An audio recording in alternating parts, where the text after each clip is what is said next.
Brett?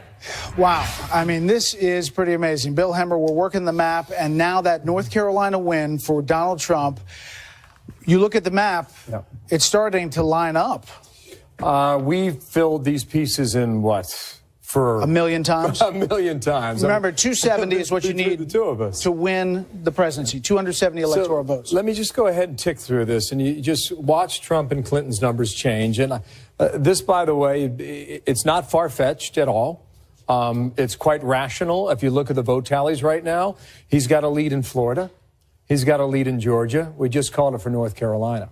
The Des Moines Register poll over the weekend had him up 7 points in Iowa. All right, so you see the numbers shifting here.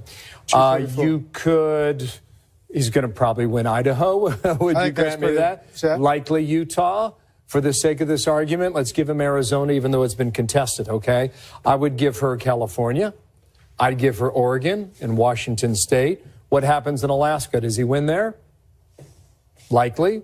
Does she win Maine? Probably most of them. And so now we're at 258 to 209. I think for the sake of this argument, Brett, go ahead and get her Nevada based on the early voting and give her Pennsylvania.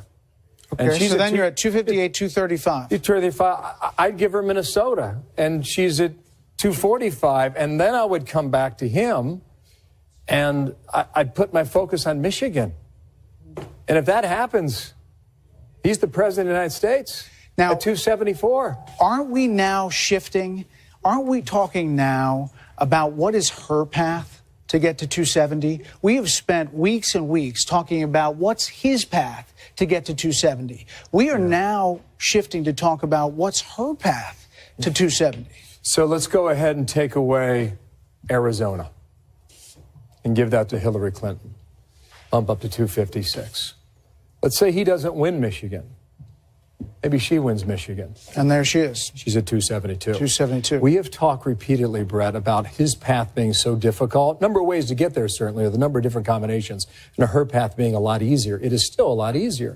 I would point to New Hampshire because we're not quite sure which way that's going to go as well. But you know, she's got the easier run at it right now. But at the moment, he is pulling the inside straight that we've been debating now for months. If Florida is very close, what are the chances that Hillary Clinton is the one that says this race is not over and we are sending lawyers down to Florida and you and I are back looking at Chads like we were in butterfly 2000. ballots, right? I'll tell you right now in Florida, this is the breakdown.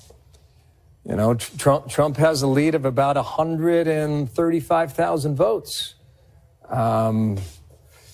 That's the state of that race at the moment.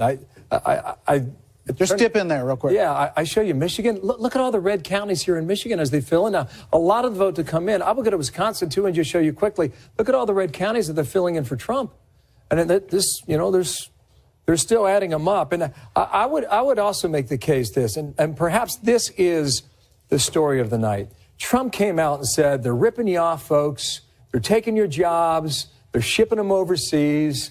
And he talked about Western New York and Western Pennsylvania and Ohio up into Wisconsin and Michigan and also North Carolina. North Carolina's lost 250,000 textile jobs in the past 20 years. This was his message. And right now, if you tick through these states and you look at them, well, you know, it's working for him. Which is why he made those stops. Look at Northern Ohio. Look at all the red counties here. And 4 years ago, it was all blue. It's all been transformed tonight before our eyes as we watch it. It's a completely different map. And we are now, Megyn, talking about what is her path to 270. Back down to you. And we have big news here as well, Brett and Bill. Want to make a projection now in Wisconsin, where Fox News is now projecting that Senator Ron Johnson will beat back a challenge from Democrat Russ Feingold in a hard-fought battle.